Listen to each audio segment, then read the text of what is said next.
So as we continue in Chapter 1 in the introduction and overview of consumer behavior, the topic is how does marketing and consumer behavior interrelate? And as we previously discussed, marketing's responsibility within the organization is to create value. So that in one part answers the second question, who creates value? Well, the firm's responsible, or the marketing organization is responsible for creating value within the organization as a means for viable exchange in the marketplace. But the other part and the other key question is who defines value? Who determines what is of value? And the answer to that is the consumer.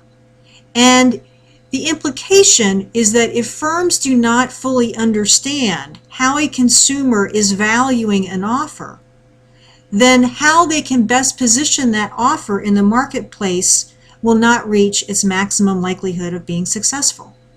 So fundamentally, understanding consumers and understanding consumer behavior is a key facet in helping firms to understand how to create value in the marketplace by fundamentally understanding what is it that consumers value and what are they willing to exchange in the marketplace.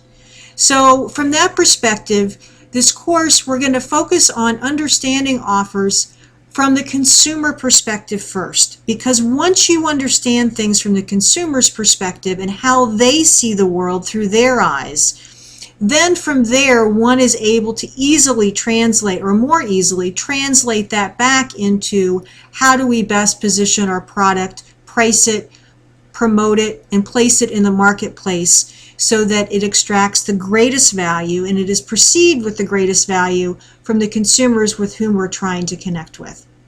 So when we talk about the 4 C's, we have the consumption experience, we have cost, we have convenience, and we have communication. And although these may be very similar to product, price, place, and promotion, the way that they're defined and what they mean is slightly different. And that difference is very important to understand. So the first part is the consumption experience.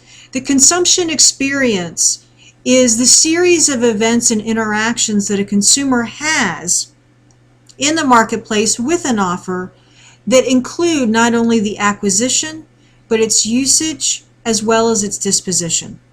So it goes well beyond just the point of acquisition. The second part is cost. Cost goes beyond the price paid up front in order to perhaps acquire an offer. Cost includes the time, effort, learning, other forms of costs beyond financial that the consumer may have to bear in order to extract value from that particular offer. The third part is convenience. And from the consumer perspective, convenience can mean not only how close is a store for me to potentially go shopping, but also how convenient is it for me to do business with this organization, to find out information about particular offers that may be of interest and fulfill particular needs.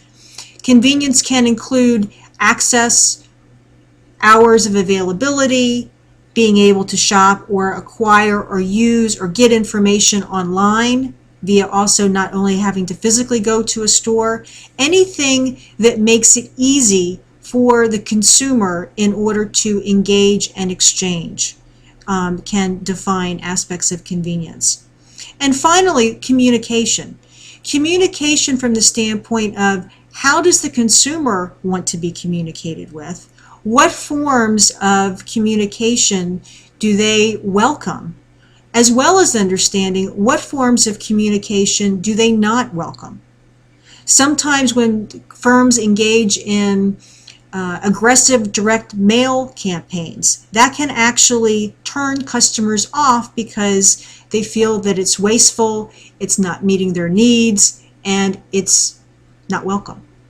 So understanding how consumers want to be communicated with and through what methods and what means, and also potentially with what frequency, can also be very helpful in understanding those important connection points.